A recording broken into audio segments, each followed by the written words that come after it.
Good morning, everybody. Thanks for joining the April 2025 Civil 3D training on storm sewer pipe networks. Just a couple housekeeping things to get started. As usual, this is being done via Google Meet. It will also be recorded and posted to the Pantera YouTube channel later today or tomorrow, if anyone needs to refer back to it later.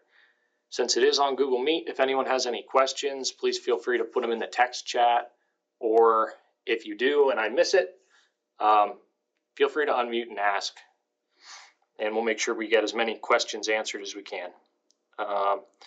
The handouts for this session were emailed out, as well as a file location for sample CAD files, so you can work along with the exercises. Feel free to do that. That's one of the benefits of doing them in this format where you're at your desk. So I guess with that, we'll get started. So again, here's the location of the sample files and PDFs on our S drive. And a few things from last month and also from just previous trainings in general. When you're doing anything with pipe networks, which is kind of the focus today, I like to use a multi-viewport configuration, which will let you see a plan and profile view at the same time, or maybe it's to see a plan and a storm chart or something like that. It can make it much easier than having to pan and zoom back and forth all the time. The other thing that we've found when dealing especially with storm sewer pipe networks is to make sure you're using a current version of Civil 3D. Anything newer than 2024 is definitely preferred, and if you need to upgrade, I would recommend upgrading to 2026 since it's been released. I haven't personally used it very much yet, but from what I'm hearing from those who are, it seems to work really well and pretty much be the same thing. And you might even see some new features that are related to storm sewers, which we'll talk about next month when we cover what's new in 2026. So we're going to start with a review of part catalogs. A part catalog is basically a collection of all of the available pipes and structures within Civil 3D that we can use for our pipe networks. And it has to be pathed to our network drive to be able to find the custom structures that we've built. Otherwise, it's just going to find the default things that come installed with Civil 3D, and our systems really aren't set up for that. So one way to know if you do not have a catalog path is if you go to make a part network or a pipe network and the parts list is empty, or if you go to swap parts and the parts list is empty, then it probably is pathed to the wrong place. So we're going to run through how to check that right now. So I'm going to switch to my CAD window here. Hopefully you all can see that. And you can do this in the drawing you're working in. You can do it in a new drawing. It doesn't really matter. For the sake of this, I'm going to do it in a brand new drawing from our template.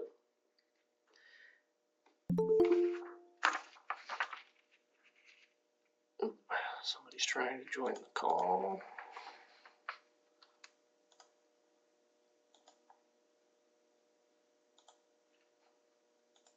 Okay. All right, so hopefully you can all still see my CAD window. The way to check your part catalog is to go to the Modify tab within Civil 3D, and then you're going to click Pipe Network, and then go to the Parts List dropdown. Then you're going to click on the Set Network Catalog button.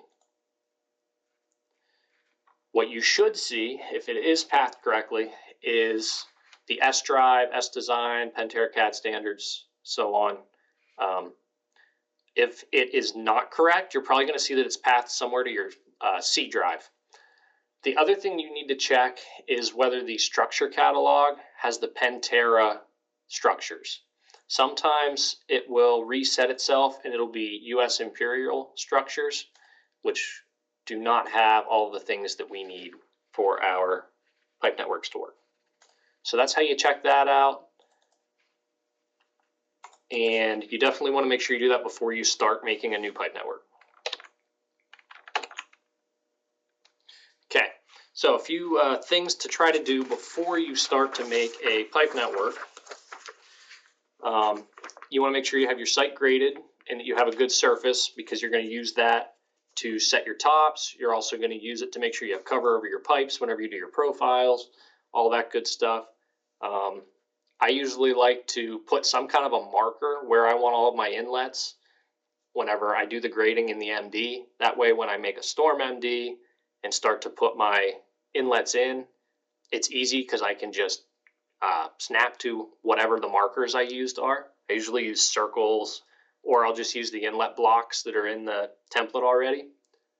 I also like to add spot elevations where the top of grates need to be. So whenever I put the inlets in, I already have all the numbers right in front of me to make it a little bit quicker.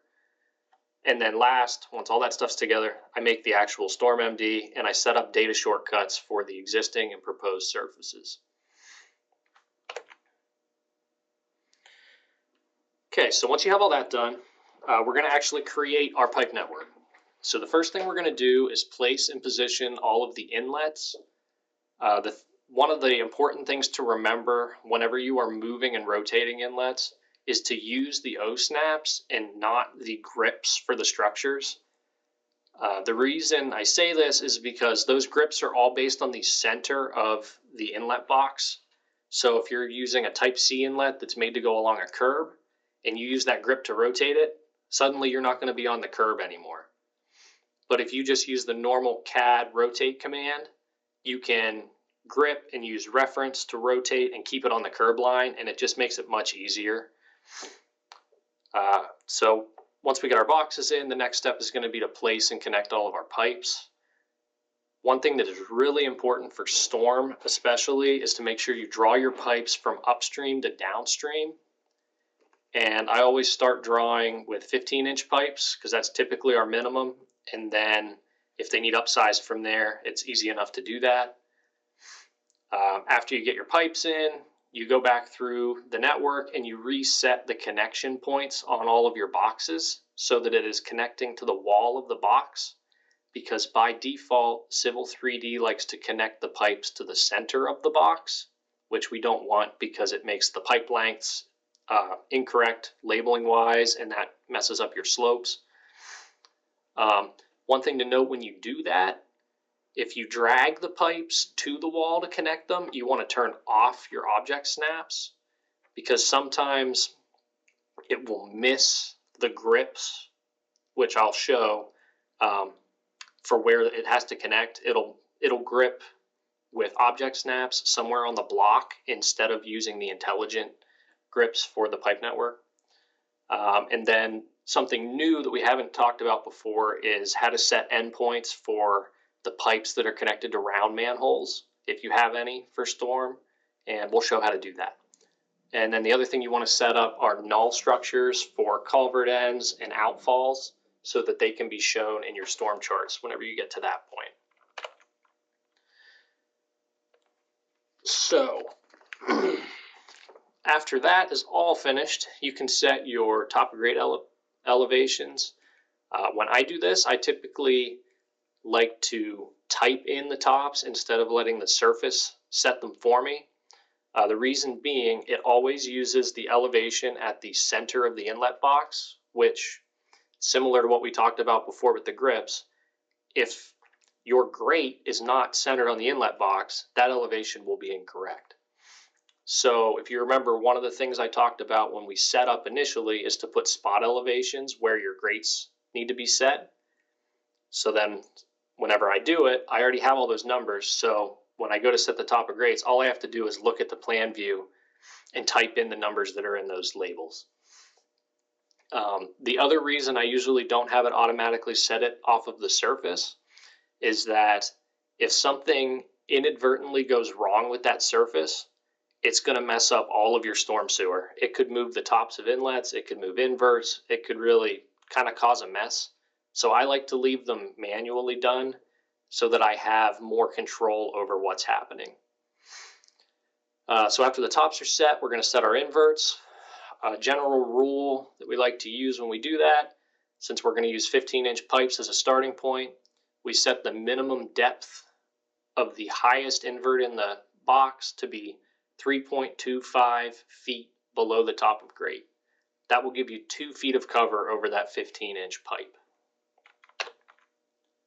All right, so next up, we are going to do a CAD exercise on how to actually create a pipe network for storm sewer. So I'm going to switch back over to the CAD screen. This is going to be done in the storm sewer pipe networks sample file that was shared out this morning. This file would basically be like your storm MD. So it already has a normal MD referenced into it. It also has data shortcuts set up for a proposed surface and an existing surface. And it also has a data shortcut for a sanitary sewer pipe network that is already in the MD. It also has my markers that I talked about for where to put my inlets. In this case, they're just circles that I can snap to the centers of. And I put spot elevations where I want my top of grates to be set so that they'll be easier to set. So we have all the prerequisite stuff together. Next up, we are going to actually get it started. So first step, we are going to actually create the pipe network. So we're going to go to our Home tab. Then we're going to go to Pipe Network Creation Tools. From there, we are going to name our network. For the sake of this, I'm just going to call it PR Storm. I'm going to set my network parts list to PTE Storm Sewer. And I'm going to leave all of this other stuff as none for now, because that'll give me maximum control over it later. That will bring up your toolbar for the network layout tools. You can see there are a few things here. Where we're going to start is setting our structure. I usually like to start with just a 2x4 type C box. So I'm going to go to PTE type C, 2x4. Sometimes it may take a minute to change, especially if you haven't done this in a while. For some reason, it'll load a little bit slowly, but if you're patient, it'll update. Now we're going to do the pipes. We're going to use HDPE pipe, which this uses ADS's N12 HDPE as the default. And we're going to do 15-inch. Okay, so now there are a few more buttons over here that can be useful. This drop down lets you select what you're actually going to be creating in the drawing.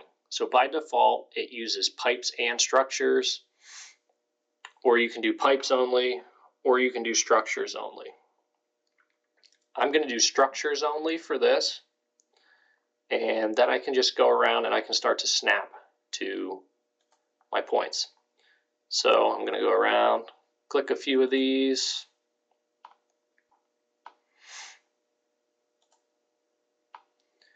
To place the structures.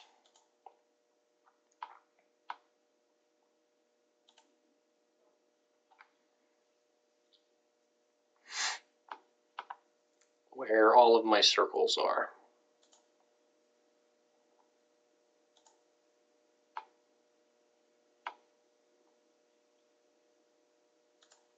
Okay, and that will work for now. So that places them all. The next step is going to be to rotate them, and then we can put our pipes in. So I'm going to do this relatively quickly, and while I do it, hopefully it'll give everyone time, if you're following along, to do the same thing.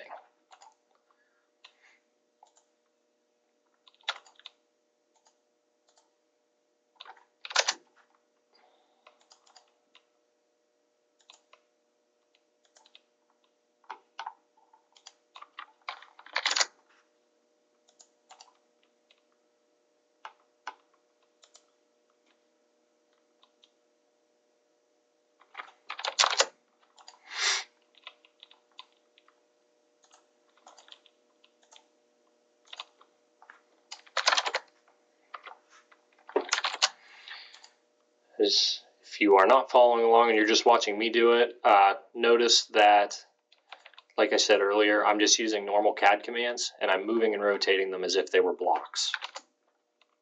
Makes it a lot quicker, a lot easier, and it's more intuitive to what we're all used to as compared to using the grips on the pipe cover parts.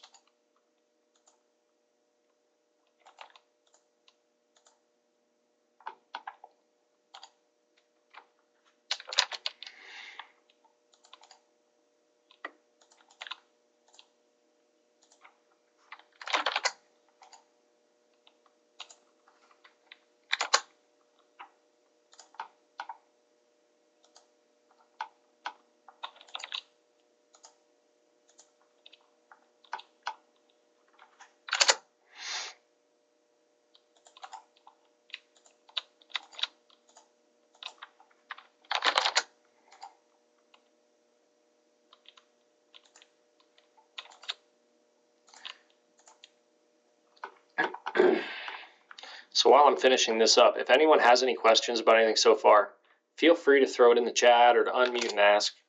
And if you don't, that's okay too. Be done here in just a minute or two.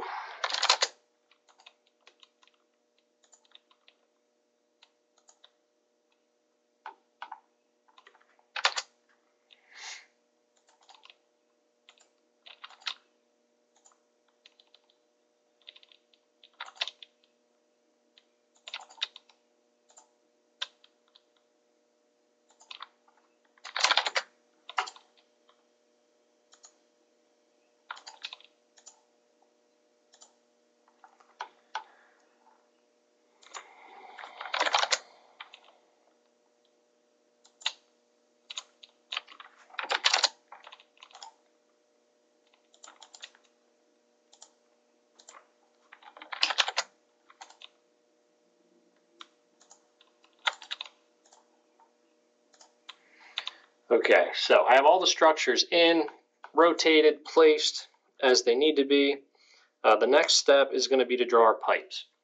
So I'm going to go back into my network layout tools toolbar, and I already set this to be 15-inch HDPE when we started. So now the only thing I need to do is hit my drop down, do pipes only. Now, one of the buttons in here that is really important that I didn't touch on before is this button that is a picture of a pipe with an arrow. This toggles the direction you are drawing your pipes. By default, it draws from upstream to downstream. So what I like to do is just leave it alone and make sure I'm drawing that way instead of having to be cognizant of where it is set. To me, it's easier to just get used to drawing upstream to downstream, and then generally it's harder to make a mistake and have them go the wrong way. So when I selected the pipes only option, it automatically started the layout pipe only command, and I can start to place my pipes. If you saw when I placed that last one, when you go to do it, when you mouse over a structure, it will give you grips to know that you're connecting. Right above my CAD crosshair, there is a bullseye type of glyph that comes up. That shows that you are connecting to that structure. So if you go to draw a pipe and that glyph isn't there, Civil 3D will not know that you're connecting. So that's just something to keep in mind. And after you draw one and it's connected, you can just keep going. You don't have to finish the command until you're done. You just need to make sure you're drawing the correct direction at all times. So I'm going to go ahead and get these connected.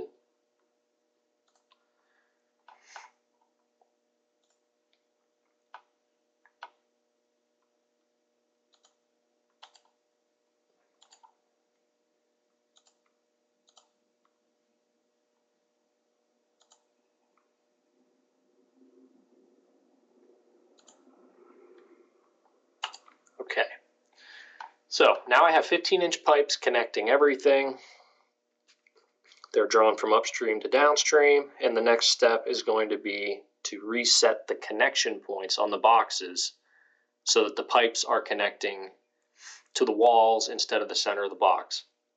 Now, how do you know if they're correct or not? If you zoom into an inlet, I'm going to pick one where a pipe's coming in at an angle to make it a little easier. You can see that this pipe is not being connected at the center of this wall. More than likely, that's because it's actually connecting at the center of the box. So if you click on the pipe, the grip is at the center, so you know it's not correct. If it is, well, to fix that, we'll do that first. You're going to select the structure, go to Reset Connection, and hit Closest Connection Point. You'll see the pipe moved, the grips are now on the walls, but every once in a while, depending on the angle, it might put the pipe on the wrong wall. So what we do to fix that, you can grab the grip, and the glyphs that came up before, there are 4 dots, a dot for each of the 4 walls in the inlet box. When I mouse onto the dot, it fills it in and leaves the other ones as open dots.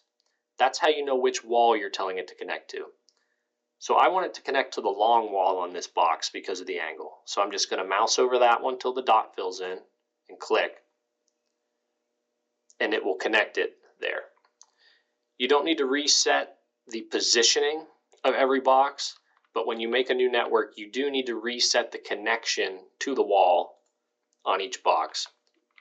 Now, if it's not an angle issue and it's going to connect to the right place, all you need to do is click on the structure, reset connection, closest connection point, and it'll do it.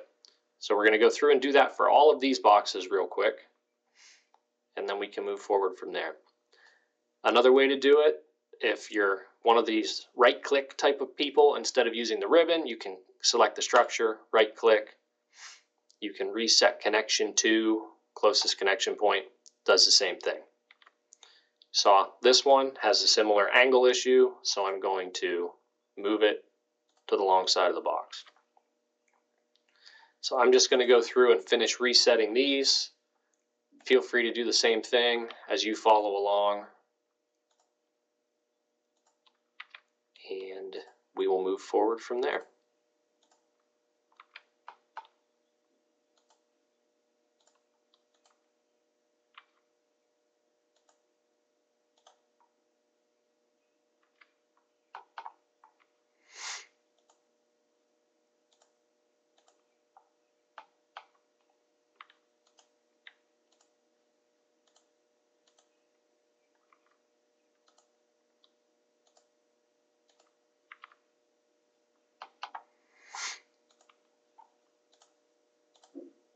Okay, and just like that, all of the connections are now reset. All of the pipes are now connecting to the walls of the box instead of the center, and we can move on to the next step.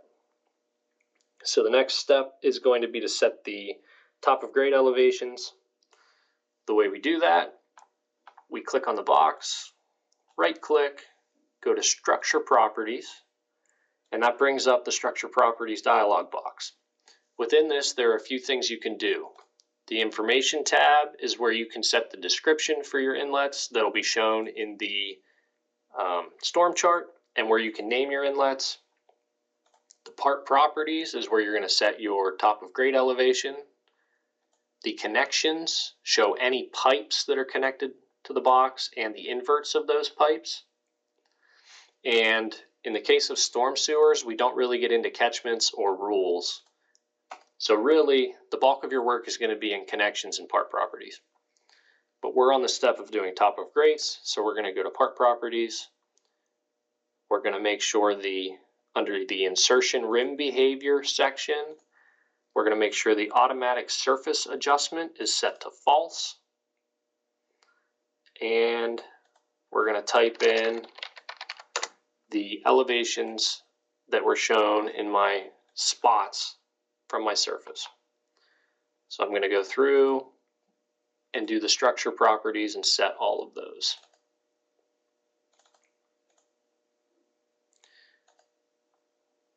As you're probably seeing, sometimes you get lucky and it defaults to the elevation you're looking for. When it does, that's nice, but you can't count on it. You still need to go through and double check them all.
some reason, sometimes in Civil 3D, when you're in the Structure Properties dialog box, it likes to jump up and down within the window. Whenever you change some of these settings, it always goes back to the top, which can be a bit annoying. But if it's happening to you, it's not because there's a problem with your Civil 3D or your computer. It's just the way it likes to behave for some reason. Okay, so now we have all of our top of grade set. The next step is going to be setting our inverts. So the way we typically do that, we go to our structure properties, we go to our connections tab, and we just manually calculate it with a calculator. So in this case, I'm going to take the top of grade elevation of 1052.36. I'm going to subtract 3.25 feet from that, and the invert out of this box is going to be 1049.11. From there, you can go box to box and set the inverts based on that minimum cover. In some cases, depending on how your site's graded, you don't need to check the cover on every single one. So for example, this box, the topper grade's lower than this one. So since this pipe has to run downhill, I know that I'm going to have at least 2 feet of cover here. So I'm going to set this invert using the pipe slope instead of the 3.25 feet from the top of grade. The way to adjust pipe slope, there's a couple ways you can do it. The way I usually like to do it is to select the pipe, go to pipe properties. Within pipe properties, you have very similar options tab-wise to what you had in structure properties. You have the information tab where we can name the pipes if we want to. That's not a necessity, but the bulk of our work is done in part properties. Here under geometry, you can see your start and end inverts, and you can see your slopes. So one thing that can sometimes trip people up with the slopes is that it is listed 2 ways, start and end. Because we always draw our pipes from high to low, we know that if we go to the pipe slope, hold start, it should always be a negative number because it always has to flow downhill. So what I'm going to do is just set my slope at negative 0.5%. You can see it adjusted my end invert elevation, and I'll just hit OK. Now I'll go to the next box downhill and go to structure properties. Within the connections tab, you can see that this pipe that I just adjusted, the invert elevation carried over. So now I can use 1048.51 for the invert out, because as a general rule, we like to hold 0.1 feet between invert in and invert out in our storm sewer inlets. So I can set my invert out, hit OK. Now I'll set the slope for this one at minus 0.5, apply and OK.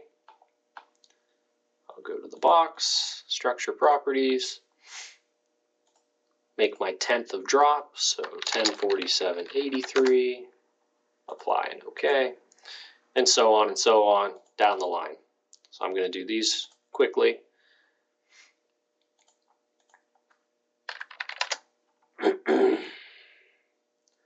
And then one thing you do need to do, like I said before, sometimes you do need to check your cover. So as I've been going through, I've been seeing where the top is compared to where I started. So for example, if this top was down at 5150 instead of 5250, I would probably manually check my cover to make sure that this pipe doesn't need to be steeper than 0.5%. And actually, we'll just do that for the sake of the exercise to make sure we're still okay. So 1052.5 minus 3.25.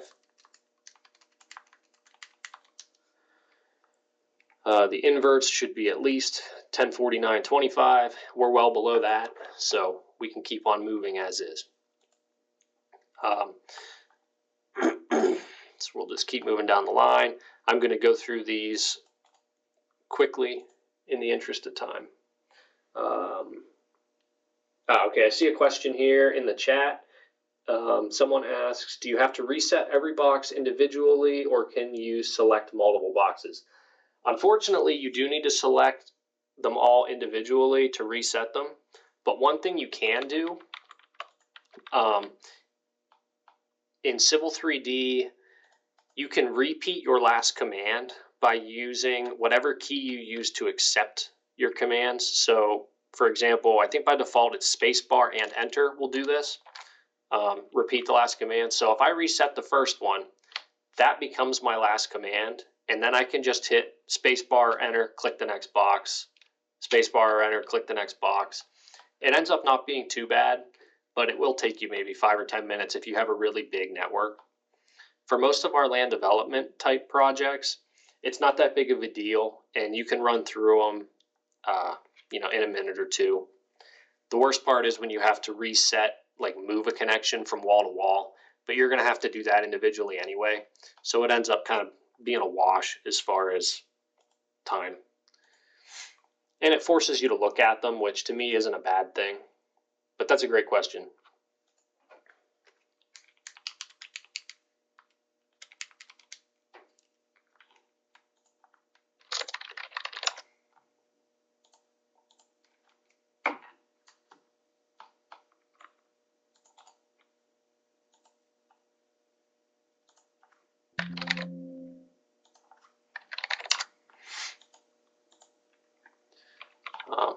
One thing I forgot to mention in the structure properties dialog box, if you have an inlet that has multiple pipes going in and out, there's a neat feature where if you click on the connection in the structure properties, it'll highlight which pipe it is. So, for example, if I have these two inverts and I didn't know which one was which, I can quickly see in plan view which one it is, which I think is a nice thing to have. Otherwise, you'd be going back and forth in and out of dialog boxes all the time, and that would just be not great.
Okay, so that was the last one.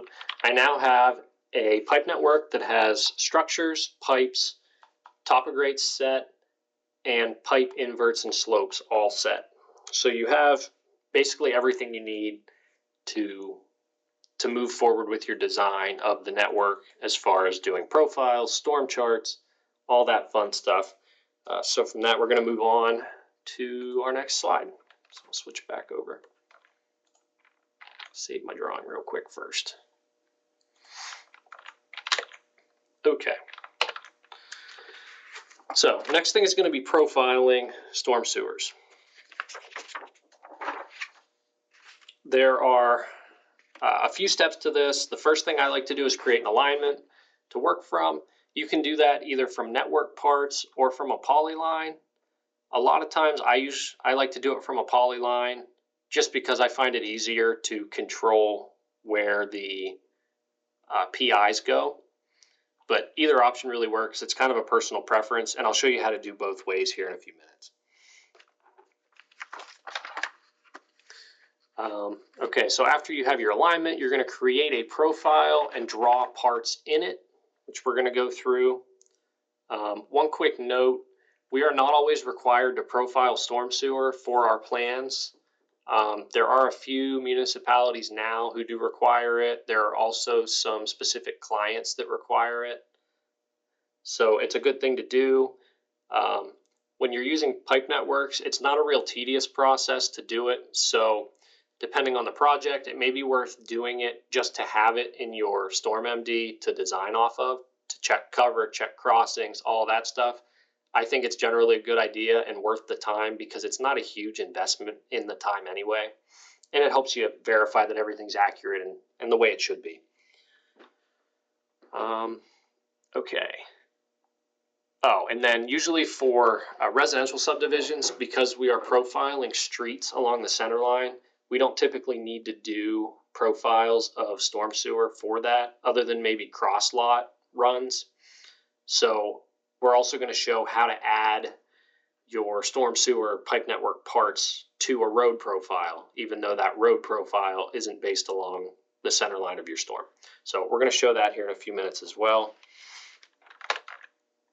So we're going to jump back into Civil 3D where we're going to create an alignment from our network parts. We're going to create an alignment from a polyline, and then we're going to create a profile view for one of those alignments and draw some storm sewer parts in that profile. So I'm going to jump back over to my CAD window. Now that we're back in here, we are done with the network layout tools. So I'm going to close it to get it away from my screen. And I'm going to start with the alignments. So when you create an alignment for storm sewer or any pipe network, it is the same general process that you would use to create an alignment for anything else, whether it's a road or if you're using it to grade a long driveway, really anything, a swale. So you go to the alignment drop down under the home tab in the ribbon, and the options we typically use are either alignment from objects, which would be based on a polyline, or alignment from network parts. Doesn't really matter. I think most people are probably more familiar with drawing from a polyline. So for the example, I'm going to do it the other way so you can see how that works as well. Because it is pretty quick and easy. It just takes a little bit more editing than it would if you were to draw the polyline first. So I'm going to create an alignment from network parts. From here, you can see down in the command line, it's going to ask for the first connected part. So I'm going to click my upstream most structure. And now it's going to ask for the next part. Now, one trick you can do is instead of doing the next part, you can do the last part that you want to show. So I think what I'm going to do is go all the way down to the bottom. And you can see it highlighted everything in between. So now I can right click to accept that. I'm going to put it on its own site. I typically like to call it Storm Profiles. I usually use a miscellaneous type of alignment. You can label it to make it easier to see what you're doing in your profile views. So I'm just going to use a proposed centerline label and a proposed style, and I'm going to create a profile and profile view. Now it's going to ask me to assign surfaces to be shown. So I'm going to show my overall surface, which is here from a data shortcut, and the proposed, which is also from a data shortcut. So you select what you want and you click add, and then it brings it down here to the profile list. Next thing you want to do is change the style of those. So the existing one, I'm going to change the style to EG for existing grade, and proposed is going to get changed to FG for final grade. Then we're going to click Draw in Profile View, where it's going to bring up the Create Profile View dialog box. From here, we can name our profile view. For the sake of the exercise, I'm not going to, but generally a good rule is to name it based on your inlets. So if this was I-10 and this was I-3, the name of this profile might be I-10 to I-3.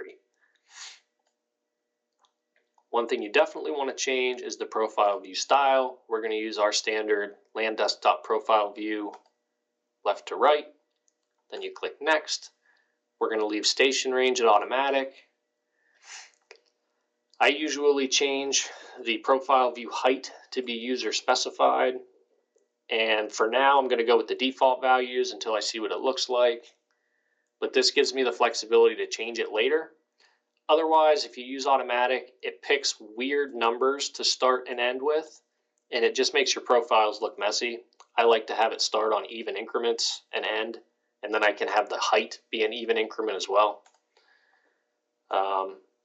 Under the profile display options section, you want to go to labels.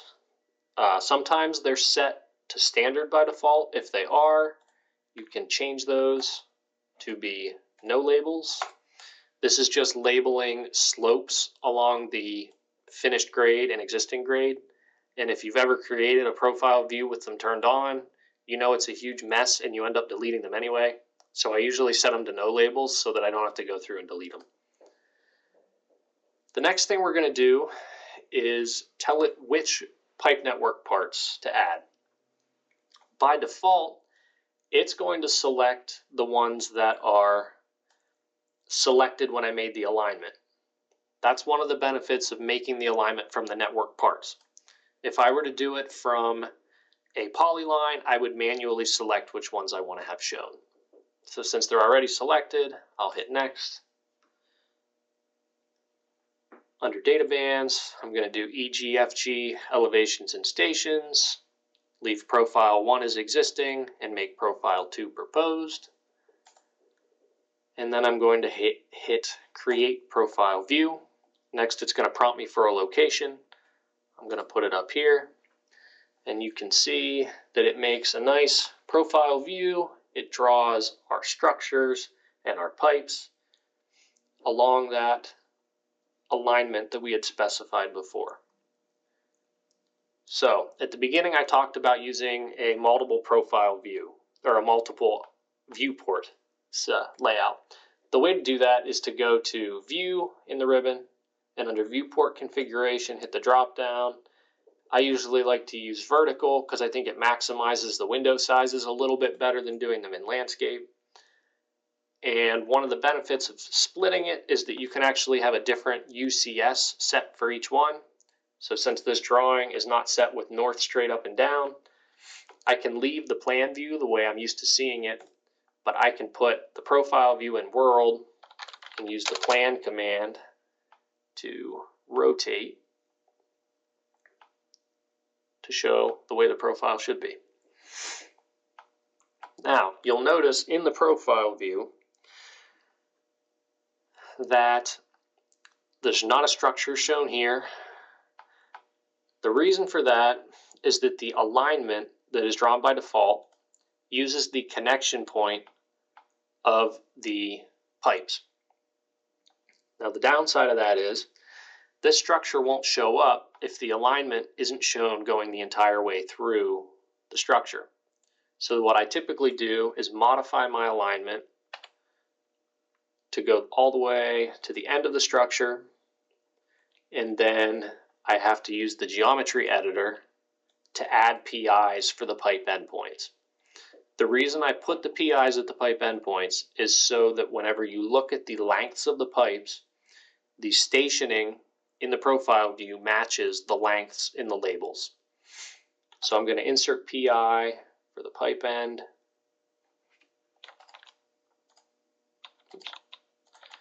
Which I'll just use my object snap and snap it to the wall of the box.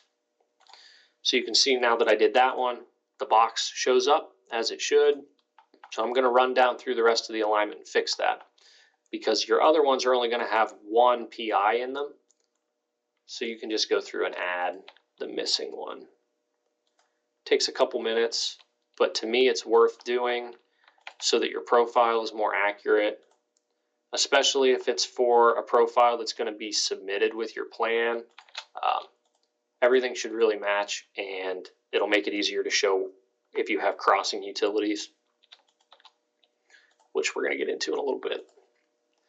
So I'm just going through and adding those. This end one I'm going to drag like I did at the top. And we'll add a PI for our pipe endpoint. Okay, so now we have PIs of all of the pipe endpoints. You can see the boxes, and everything shows up as it should. As I said before, one of the benefits to profiling your storm sewer, whether it needs to be submitted or not, is that you can see cover over the pipes. So, for example, right there, there's clearly not enough cover over that pipe. So we could then go through and we can drop the inverts in that box. I already showed how to do that in plan view, but you can also do it in profile. So if I select the structure in the profile, I can also get into structure properties, and I can drop the invert out. I'm going to drop it down to, we'll just make it an even 1040 and see what that looks like. That looks better. We'll go with that for now.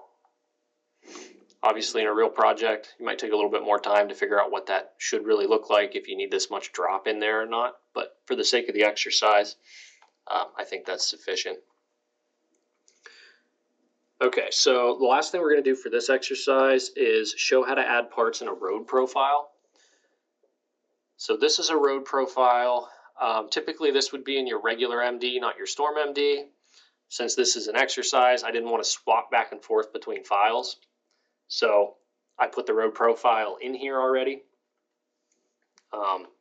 This profile is based on the center line of this driveway that connects these two lots.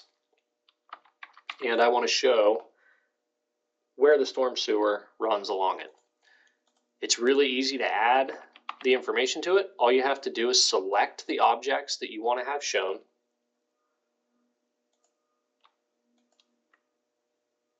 So I grab all the pipes, all the inlets, and then I click Draw Parts in Profile View in the ribbon. From there, it's going to prompt me to click on the profile view. So I need to click on the grid, and it shows it. And if you notice, I talked about checking minimum cover for pipes and how it can have an effect on your slopes. You can see I checked minimum cover when I put the inverts on this. I also did it here, pipes flowing the wrong way. That's the other benefit of having these in a profile. It makes it really easy to see when you make a mistake. So I can edit that pipe the same way in profile that I did in plan. So I selected it in the profile, I right-clicked, I went to pipe properties, and you can see, sure enough, it's going uphill at 3.4%. So I'm going to reset that to go downhill at 0.5%. And that looks quite a bit better. From there, I can also check that everything else is good, and it is. So we can move forward from there. So these are now drawn in my road profile, which makes sense. As you can see here, the top of this box is actually shown below grade. That's because the profile is along the center line of the driveway, and it's crowned. So, well, it's actually super elevated. So this curb line is at a lower elevation than the center line. So this being lower makes sense. And that is the same elsewhere as well. So now we've shown how to set up a profile. We've shown how to add those parts to a road profile. The next thing we're going to cover is how to label. So we'll switch back to the slides here and get into labeling. So typically we label things in plan view and in profile. In plan view, more and more we've been just labeling these structures with the names, the tags that you can use to reference the storm chart. For pipes, we usually just do flow arrows in plan view, but there are some municipalities that require us to show the length, material, and slope of the pipes on the plan, so we have styles for that as well. As far as profiles are concerned, we have styles that show top of grate and inverts. We have some that show stationing if that's pertinent. Right now, we do not have a label style that shows offset distances from the center lines. because Civil 3D currently measures those offsets from the center of the box instead of the face of curb on a Type C inlet, which is where we would typically put it.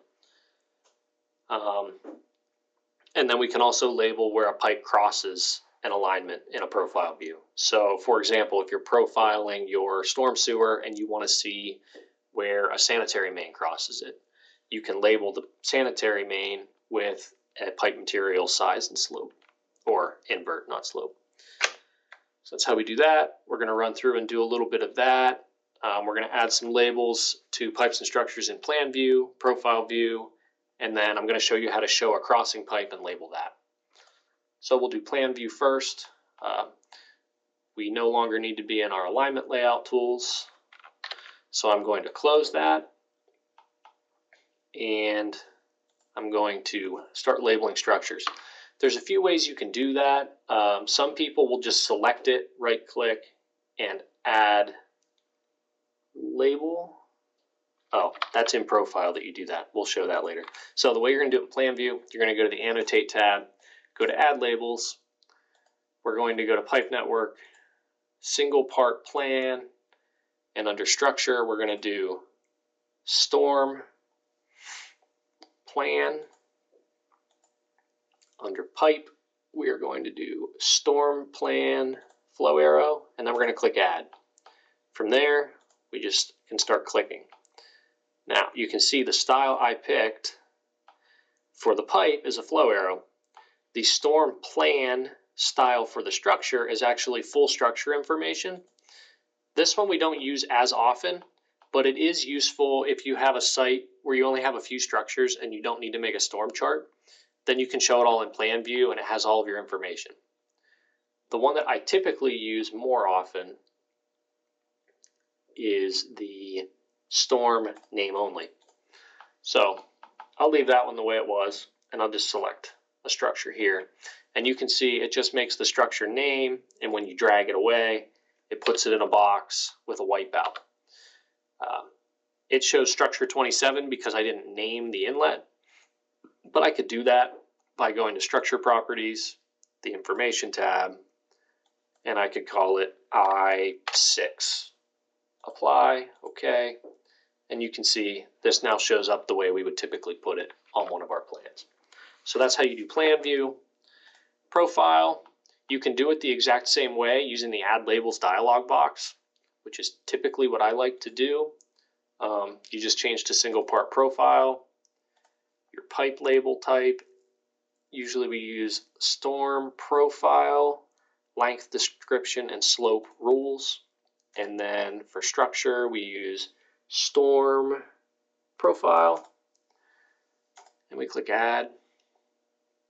I'm going to go to my storm sewer profile, and I'm going to start adding labels just by clicking on the structures. So then when you drag those out, they have their leaders.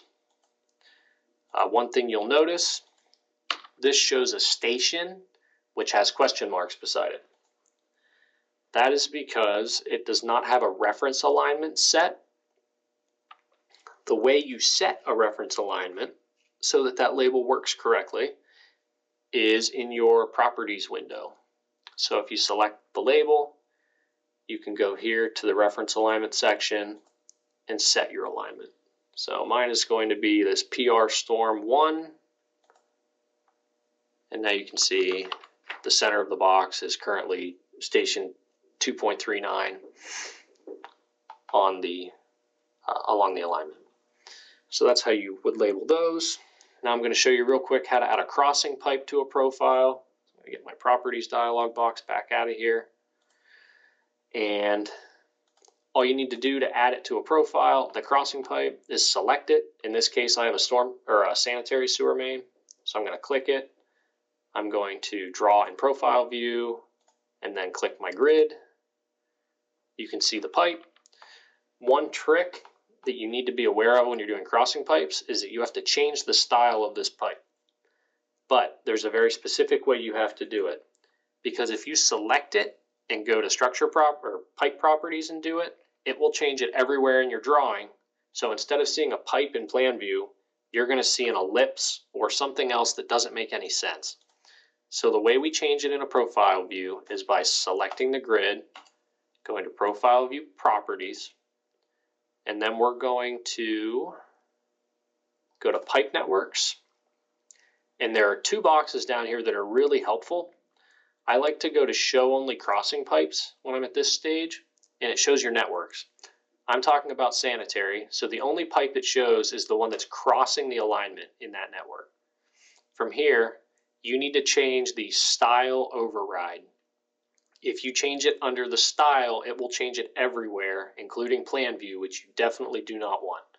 So under style override, I click the override and I make it a pipe crossing sanitary. And I hit apply and OK. And now you can see it's an ellipse. And now I can add a label to that by going back to add labels, pipe network, single part, profile, and it's an existing crossing pipe. So I can add, click on it. Sometimes it brings up some extra labels. You can delete the ones you don't need. And then you can drag state this. It shows it's an 8-inch SDR35 PVC. And the invert, that's the invert where it crosses the storm sewer, which is really nice to have. So that's how we can set that up. And that's it for labeling. So let's jump back to the presentation real quick. We have a couple more quick things to run through. Sometimes we need to change the sizes of boxes and pipes. Maybe that's because during the process of the design, the environmental designer says, hey, this pipe needs to be a 24-inch, or maybe this one does. So the way we do that is fairly simple, and I'll show you that real quick right now. So we are going to run back into Civil 3D. And we are going to go to Plan View.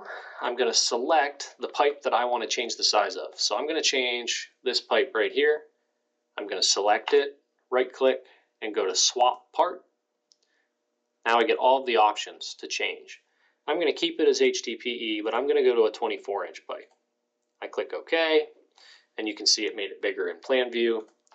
It made it bigger in Profile. Good to go.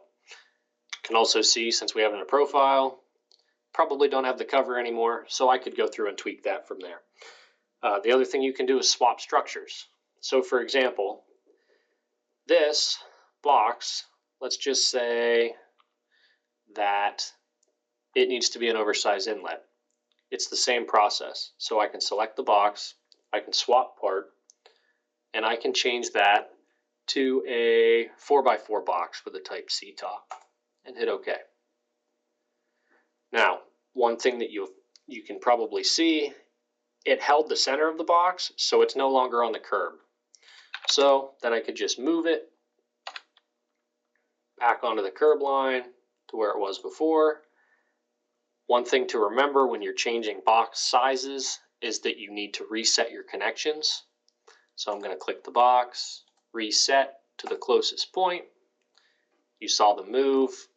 This one is obviously not where we want it, so we'll turn our object snaps off like we did before and put it on the wall there.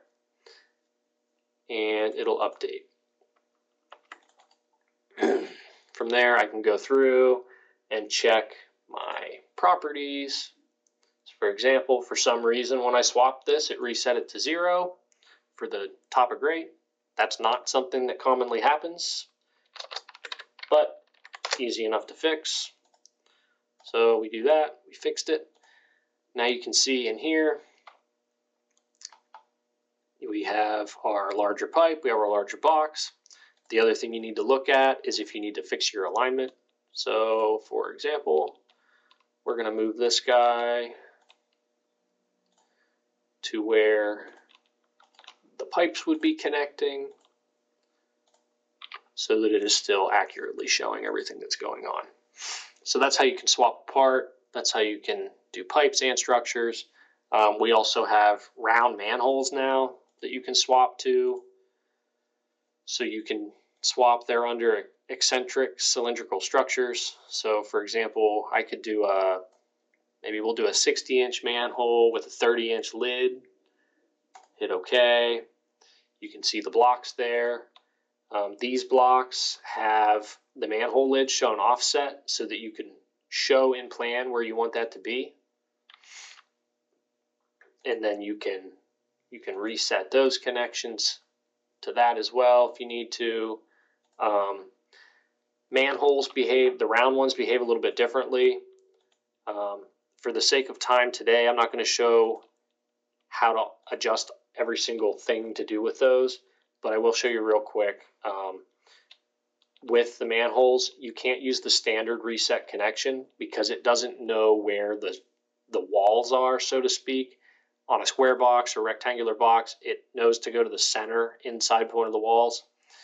There's no centers because it's round for these, so what you typically need to do is just adjust the length, and you can snap to the box. It'll shorten your pipes to where they need to be. You just want to make sure you use the grip with the arrows, and it'll adjust to where they should be. You can see it shows them in profile where they need to be. It looks like this one adjusted the top elevation. One thing with manholes you need to be careful of, round ones, is the cone height if it's a manhole that has a cone on it. So for example, I push this up above grade. To fix that, I would need to drop this invert so it's below the cone. Just a few things to look out for. But these are new, so if anyone goes to use these and has issues, the round manholes that is, please let me know. I'd be happy to look at it with you. There may be some bugs we need to work out too. As far as I know, I'm the only one who's used them so far because they're new within the last couple of weeks. So that's how we do that. I think we have one more quick thing to run through, and that is how to make a storm sewer chart. So I'm going to show you how I typically do it. I usually break them up by pipe runs because it organizes the charts by invert elevation. So I find breaking them up makes it easier because it keeps the charts in a reasonable order that you can read through. We have styles for how to create the tables. You have to actually create a separate structure table and pipe table, and then you nest them together, which I'm going to show. When you do this, you need to make sure your annotation scale is set at whatever your viewport scale will be. Typically, that's 50 scale for us. So we have a way to check that all of our pipes are drawn in the right direction when we make our charts, which I'll show. Another thing, naming convention wise, I usually like to keep the names of our structures without spaces. So you can see the out A1 example versus the out dash A1 example. It won't force the A-1 onto a new line if you don't have spaces. It's just kind of a little hint to help make sure things line up correctly. Same thing with your structure descriptions. Obviously you can have spaces there, but keep them to a reasonable length, and then make sure your pipes are drawn in the correct direction. When you do a storm sewer chart, you are going to need to make sure that your structure descriptions are set, which I showed you how to do that in the information tab. It can also be done much more quickly in the Project Explorer, which I believe we have a training on later this year, how to use Project Explorer more. So it's definitely something we can hit then. For the sake of time today, I'm not going to get into it too much. So here's an example of the way I might split up my storm sewer charts by pipe run. This is a project where I did do that, and you can see I just color coded them to make it easier to look at, but each different color is its own little chart. And I had to repeat a few of the colors, but these are still individual runs, and that's why I numbered them. So this one actually had, I see 12 different charts all lined up on the sheets, which can sometimes seem a bit cumbersome, but if you don't do it that way, it doesn't order the structures very well, and I find it much harder to use. So that's what's been working the best so far. If anyone ever has more ideas on how to improve it, please let us know. Be happy to try anything to improve things. So our last short exercise is going to be creating a storm chart. So we're going to jump back into CAD. From in here, we are going to create a storm chart. First thing I'm going to do is set my annotation scale to 50 because that's where I'm going to want the charts, or how I'm going to want the charts to show up. Next, I'm going to create my structure table. So I'm going to go to Annotate, Add Tables, Pipe Network, Add Structure. From here, I'm going to use Storm Sewer, Storm Structure Table, Split Chart Left Side. That's the thing you want to look for. And then I'm not doing it by network. I'm going to do it by multiple selection. So I'm going to do that and then hit the pick box. And now in plan view, I'm going to click all of the structures that I want to have shown. And I'm going to do it for all of these structures that are along my profile that we did. Actually, I'm just going to go to here, I think, for today. So I'm going to select those, right click. It shows I selected 4 structures. That's correct. I leave everything else alone and I click OK. Now it wants to know where I'm going to put it. Since I still have my split viewports, I can have my one in world over here, and I'll just select a point up here in space to put it.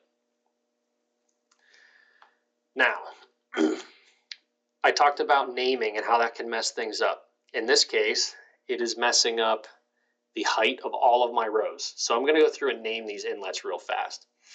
So I'm just going to make this one I1, just so you can see how this should look. Because you should be naming all of your inlets as you create your network, or after you're done, go back through and name them all. So I'm going to do it quickly so that you can see how this should be turning out.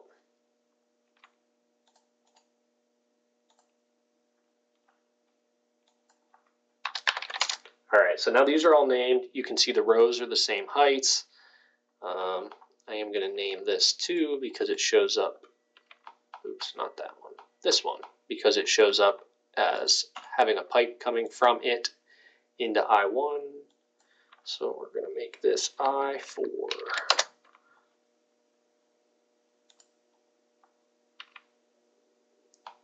And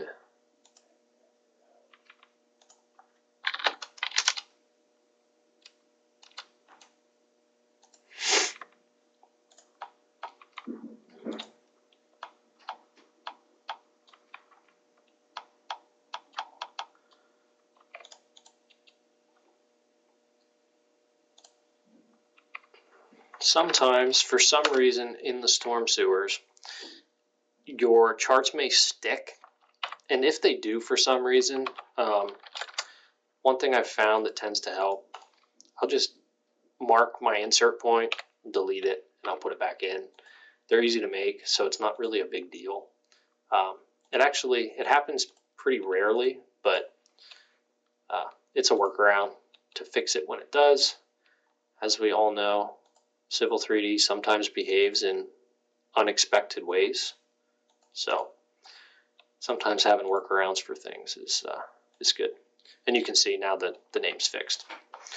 All right, so there's our structure table. Now we're going to make our pipe table. So we're going to go to Add Tables, Pipe Network, Add Pipe.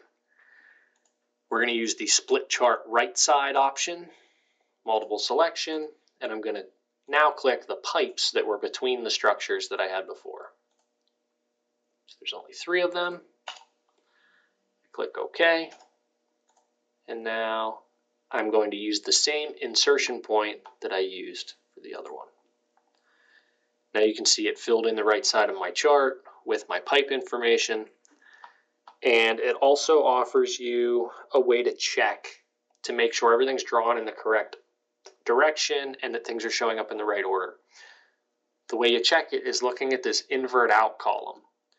We left it shown in both charts so that you would be able to see if something was drawn incorrectly.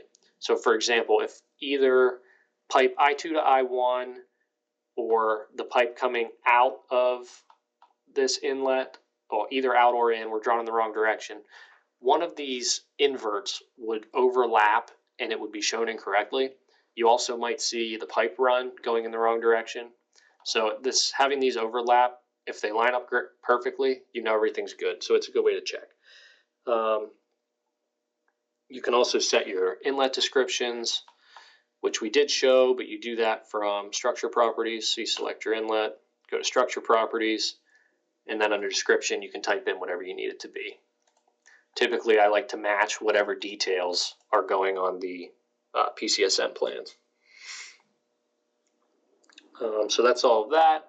One other trick that we sometimes need to do, if you have an outfall pipe or an end section or a head wall or something like that, by default, Civil 3D still puts top of grade elevations on those, which we don't want. The best workaround for that right now is to put a wipeout over it. So, for example, if I1 was actually a head wall, I could draw a wipeout and just outline it like that, and you wouldn't be able to read it. The trick with this is to set a variable which controls the border of these wipeouts so that it doesn't print.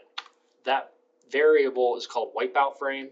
So if I type wipeout frame, by default it is set to 1. That means that it prints and that you can see it in the drawing. If I were to set that to 0, it would not print and it would not show up in the drawing, which means I don't know where it is now if I need to select it to move it. So I don't want to use 0. What I want to use is 2, which allows it to show up in the drawing but not print. It's really important. One other thing you might need to do is set that variable in the plot sheet where your charts are being shown. That's generally a good practice as well. If anyone ever needs help with any of that stuff, please let me know, and I'd be happy to assist with getting that set up. So I believe that is it for CAD exercises. Let's just jump back into the slides real quick, and we're going to finish up. I guess that was it. So if anybody has any questions, feel free to unmute. Feel free to throw them in the chat. We'll give you a few seconds here to do so if you have anything. Otherwise, thank you for joining into this today.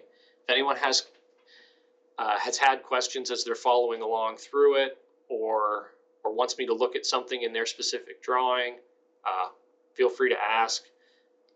We have had some new structures added over the past few months, so if you have an existing drawing that needs to have new things put into it, feel free to ask on that as well. It's kind of a bit of a process to do it, and it doesn't take very long, but you do need to do it in a specific order, so I'd be happy to help anyone with that.